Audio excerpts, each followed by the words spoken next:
when passion alone would crack. It shows up in tone, in listening, in refusing to belittle, in choosing restraint over cruelty. Without respect, love can curdle into control. Affection can twist into manipulation. What began as devotion can collapse into resentment. Respect is not decoration. It is the foundation stone. Remove it, and the structure will not stand. Respect is not simply politeness. It is protection. When I respect you, I protect your humanity, even in disagreement. I guard against the temptation to weaponize your vulnerability. I refuse to use my knowledge of your wounds as ammunition. And when you respect me, you do the same. Together, we create a container, strong enough to hold even our hardest truths.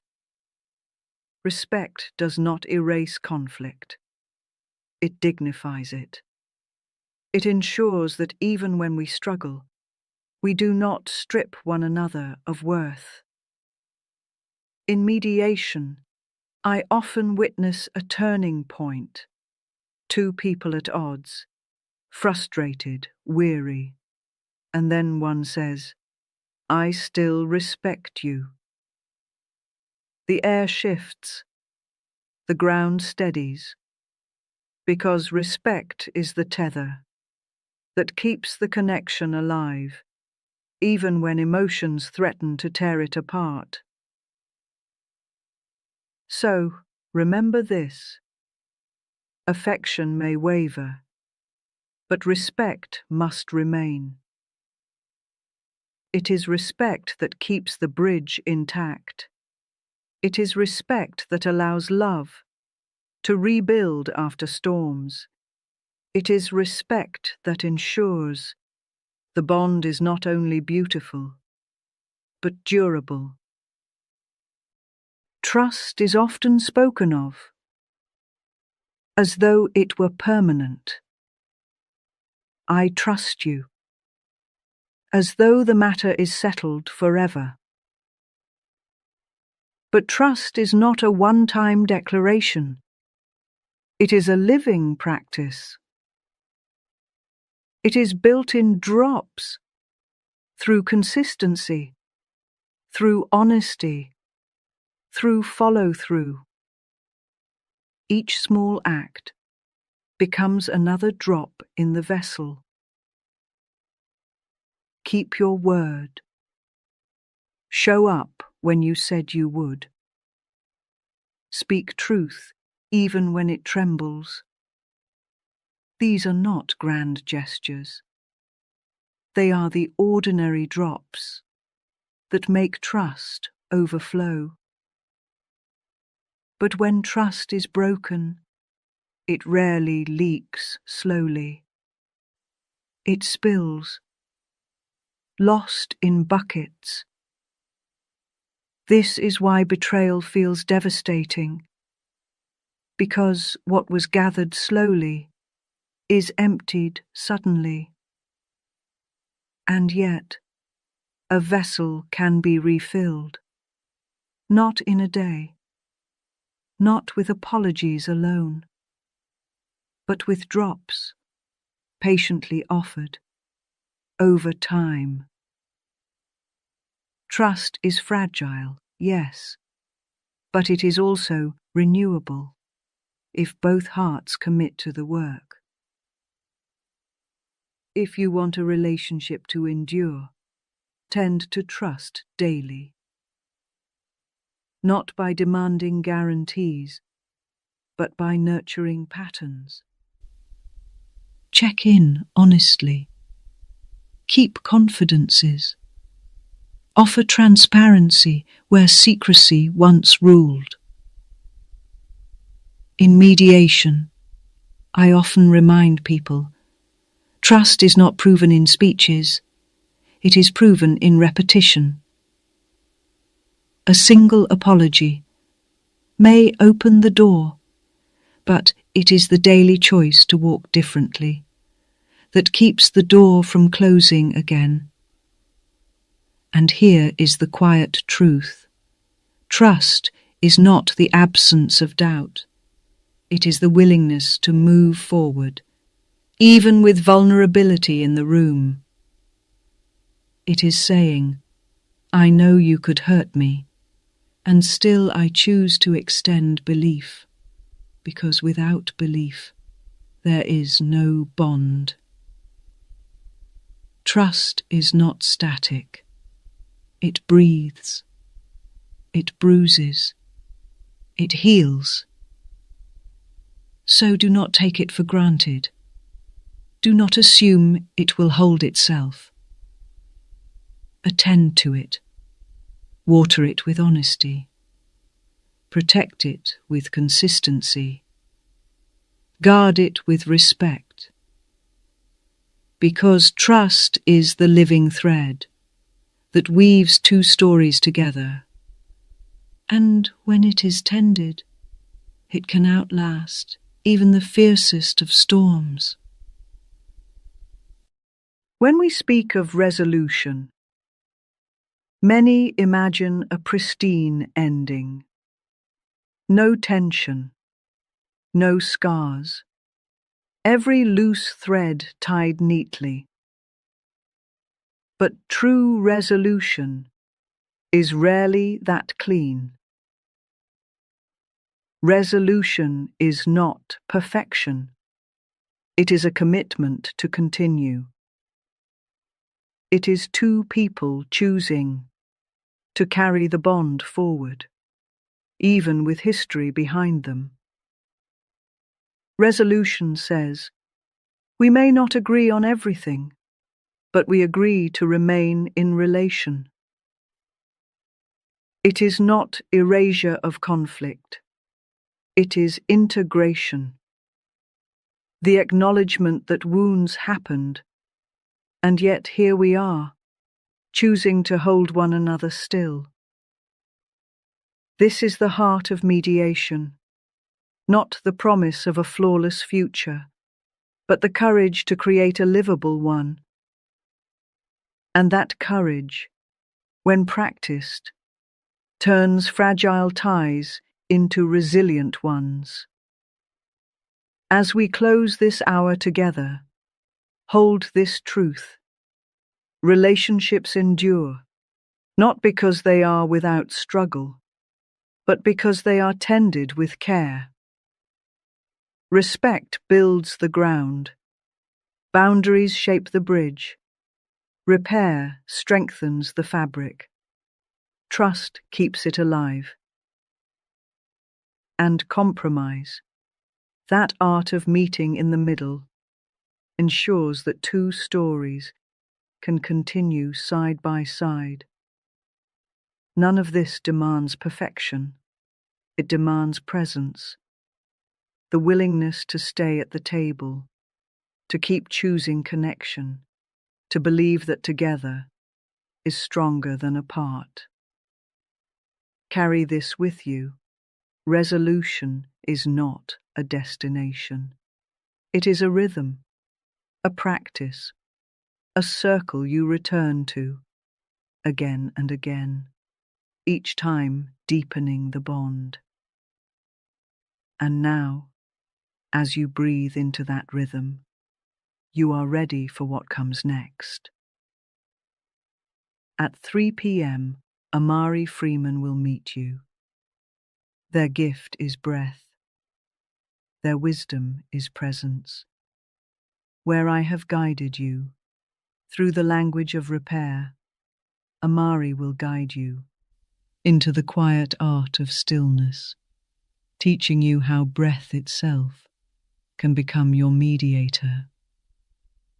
You have laid the groundwork of relating. Now it is time to rest in the space between words. Every relationship, whether romantic, familial, or professional, begins long before the words are spoken. The ground beneath the dialogue, your posture, your assumptions, the state of your nervous system, matters more than the vocabulary itself. If the ground is hostile, even gentle words land as sharp. If the ground is calm, even difficult truths can be heard. This is why mediators like myself speak less about who is right and more about how we enter the space together. Pause and notice. What ground are you standing on before you engage? Are you rushing, tense, rehearsing your defense? Or are you breathing, grounded, ready to listen as well as speak? Because the state you carry in is the state you invite out. Your calm gives permission. Your defensiveness breeds more defense. Your gentleness opens the door. The first work of relating is not in the script you deliver, but in the ground you cultivate inside yourself. In mediation, I've seen this again and again. Listening changes the room. Not the performative nodding, not the polite waiting for your turn, but real listening. Listening that absorbs. Listening that acknowledges. Listening that says, I am willing to let your perspective touch mine. When one person listens, the other softens. When both listen, the argument becomes dialogue. And here is the paradox. When you listen deeply, you don't lose yourself. You find common ground. Listening is not surrender. It is stewardship. It is the tending of the soil, so the relationship can grow. So as you think of the connections in your life, ask yourself, am I speaking to win, or am I listening to understand? Because progress in relationships is not measured by who convinced whom. It is measured by how well we kept the ground, safe enough to return to tomorrow. Most conflict in relationships doesn't come from what is said. It comes from what is left unsaid. We carry invisible contracts in our minds, assumptions about how others should act, what they should know, what they should provide, without us ever spelling it out. You expect your partner to remember the date, your friend to call first, your colleague to notice your extra work. And when they don't, the silence feels personal. The disappointment swells. The relationship sags under the weight of an agreement the other person never knew they signed. This is the quiet fracture of expectation. It is not that the need is wrong. It is that the need remained hidden, and so could never be met. Unspoken expectations are heavy, heavier than most spoken demands, because they invite resentment without offering resolution. So the question becomes, are you willing to speak the contract aloud? Are you willing to say, this matters to me? That is where mediation begins, not with judgment, but with the courage to name what has lived in silence. When we fear speaking expectations, we convince ourselves that silence is safer. If I don't say it, I won't seem demanding. If I stay quiet, maybe they'll notice on their own. But silence does not protect connection. It corrodes it. Clarity, however, though vulnerable, though sometimes awkward, protects the bond. Clarity says, I value us enough to risk honesty. It invites repair instead of quiet resentment. You cannot control whether the other person agrees, but you can free yourself from the exhausting game of waiting to be guessed. And often, when you risk speaking plainly, you find relief on both sides. They are spared the pressure of deciphering you. You are spared the loneliness of being unseen. This is not weakness. This is strength in its most relational form. To be clear without cruelty, to be honest without hostility. Because relationships flourish, not in perfection, but in clarity, not in guessing games, but in the brave work of speaking what is true. Many of us fear conflict, as though it were the death of connection. We imagine that if voices rise, if tempers flare, if we disagree openly, the relationship will crumble.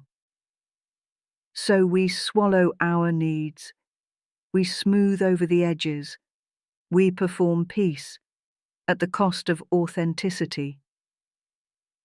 But here is the paradox. Conflict itself is not the danger. It is avoidance that corrodes. Unspoken tension festers in the dark. Resentment grows roots in silence.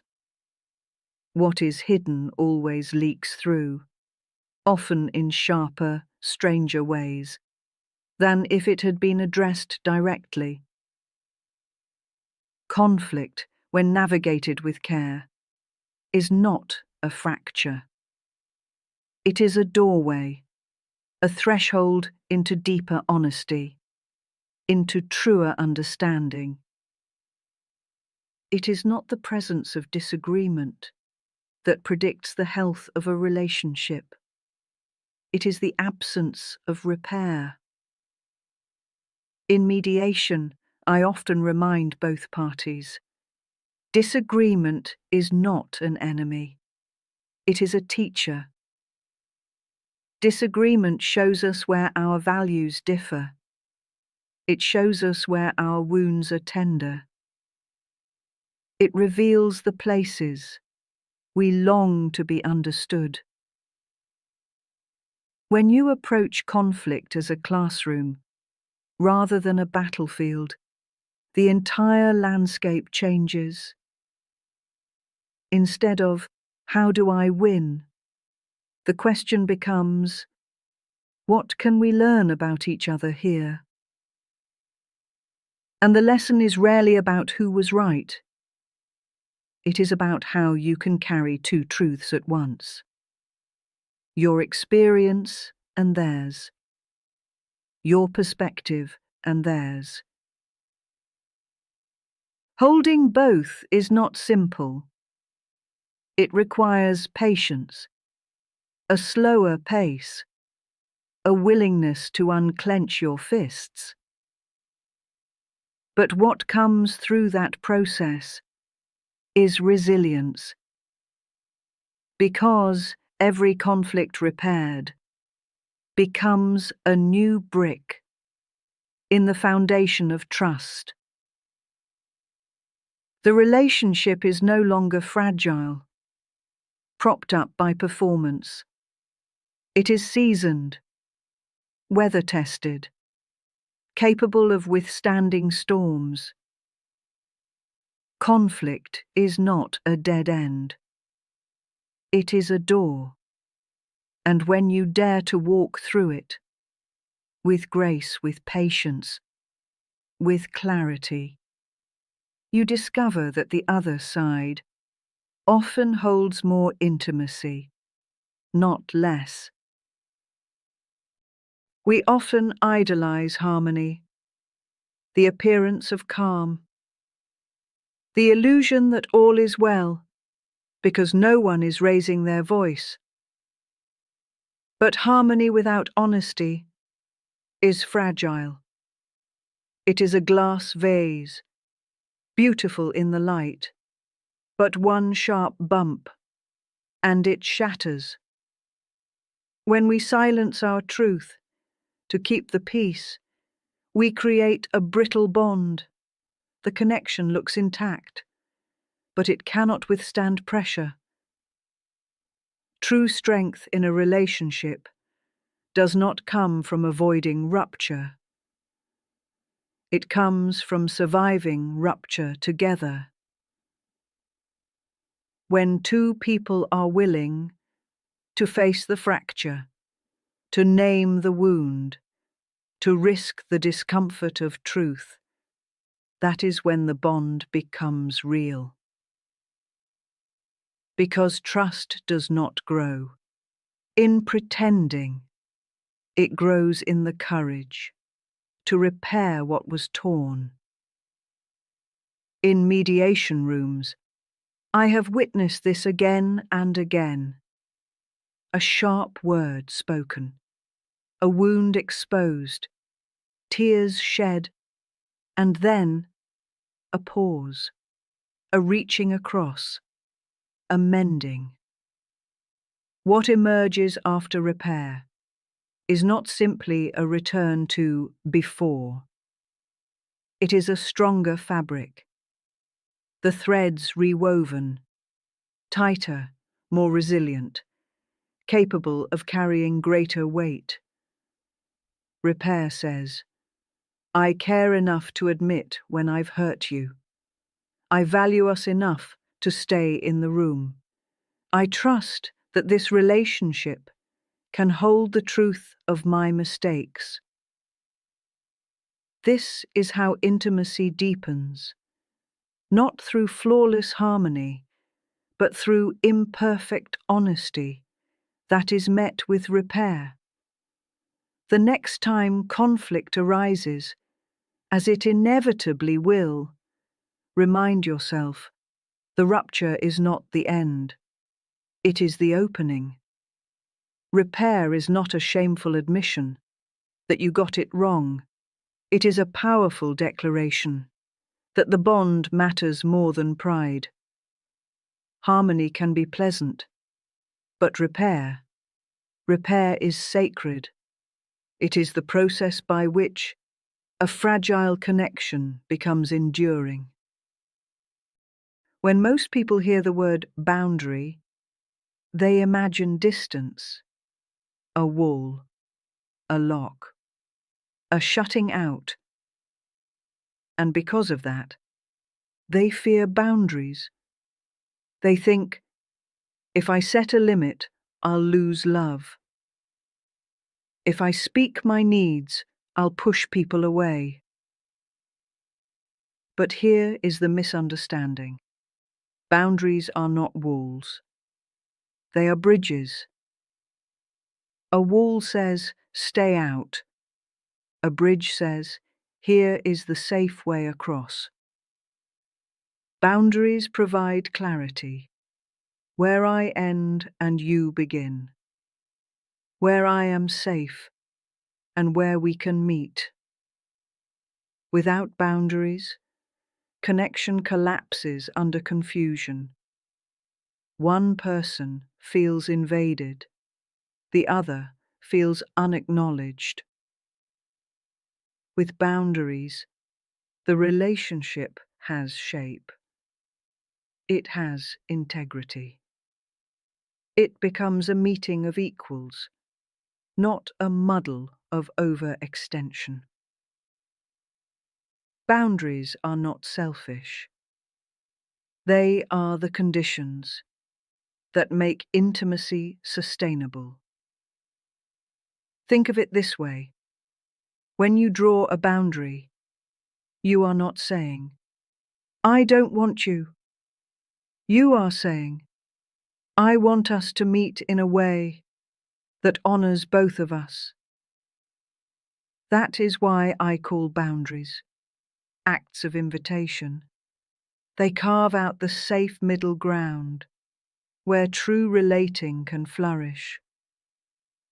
A friend who says, "I can't talk after 10 p.m., but I'd love to speak tomorrow," is not shutting you out. They are inviting you into a healthier rhythm. A partner who says, "I need time to process before continuing this conversation," is not abandoning you. They are making sure the bridge does not break under strain.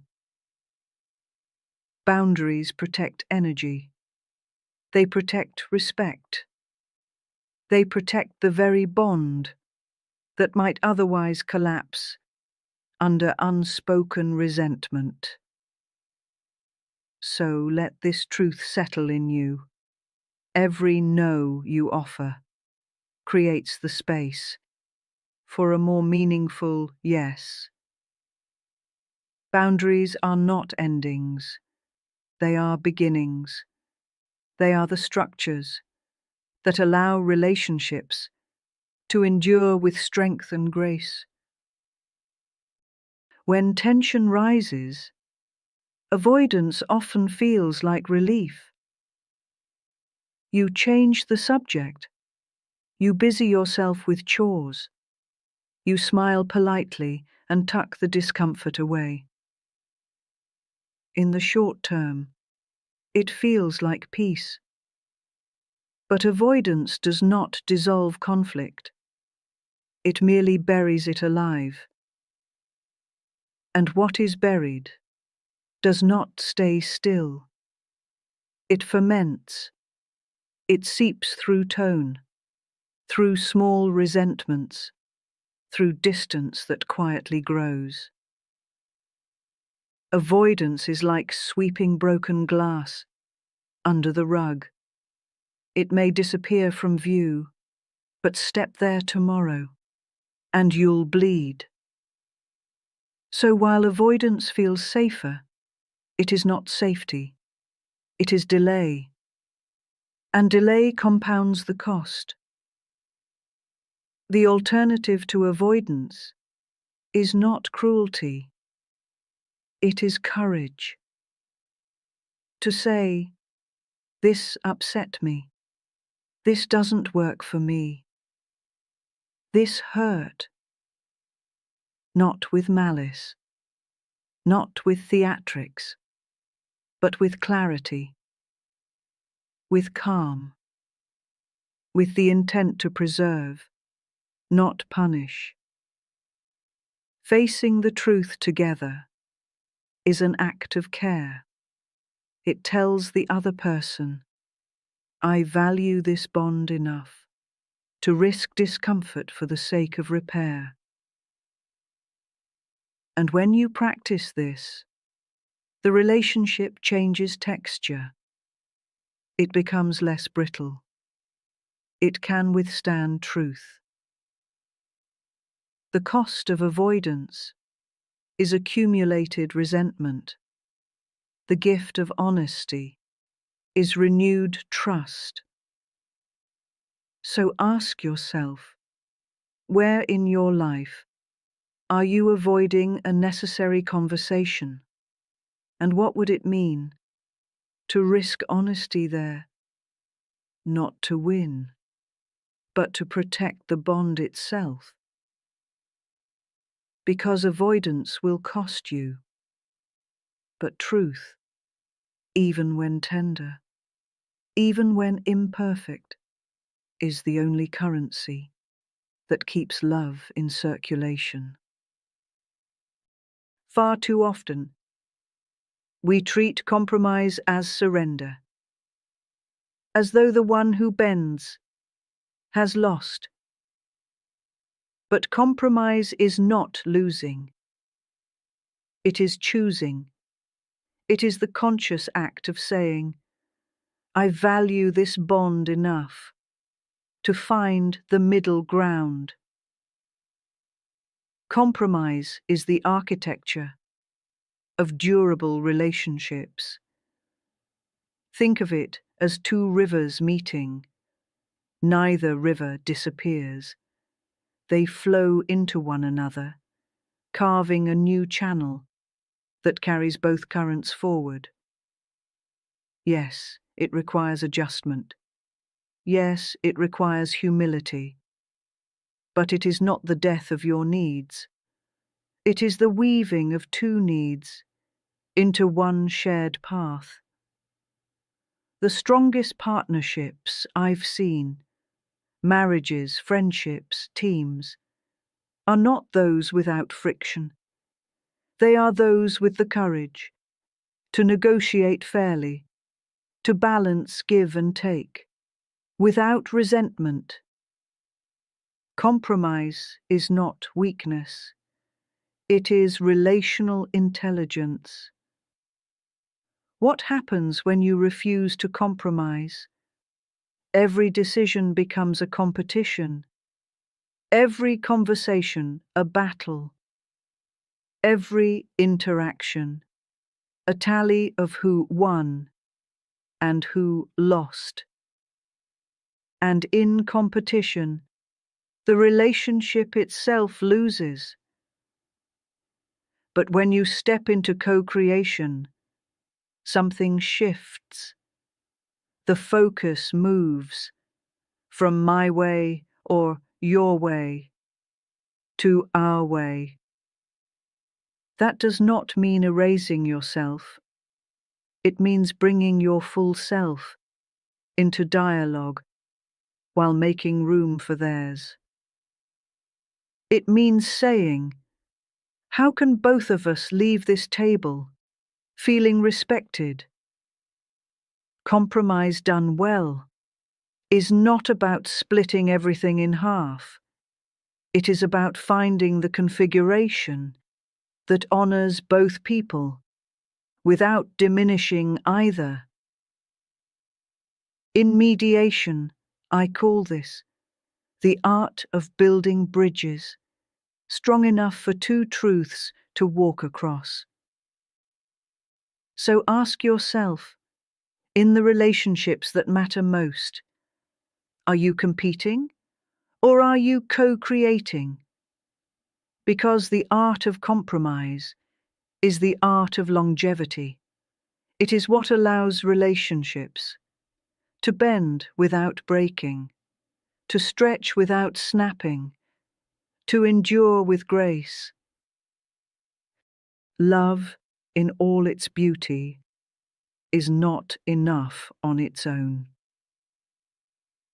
I have seen many couples, many families, many friendships cling desperately to the word love while neglecting the practice of respect. And here is the truth: love without respect will falter. Because love is an emotion, brilliant, powerful, but also fickle. It surges and it dips. It expands and it contracts. Respect, however, is a discipline, a daily practice, a choice to honor the dignity of the other, even when emotion is tired, even when affection feels strained.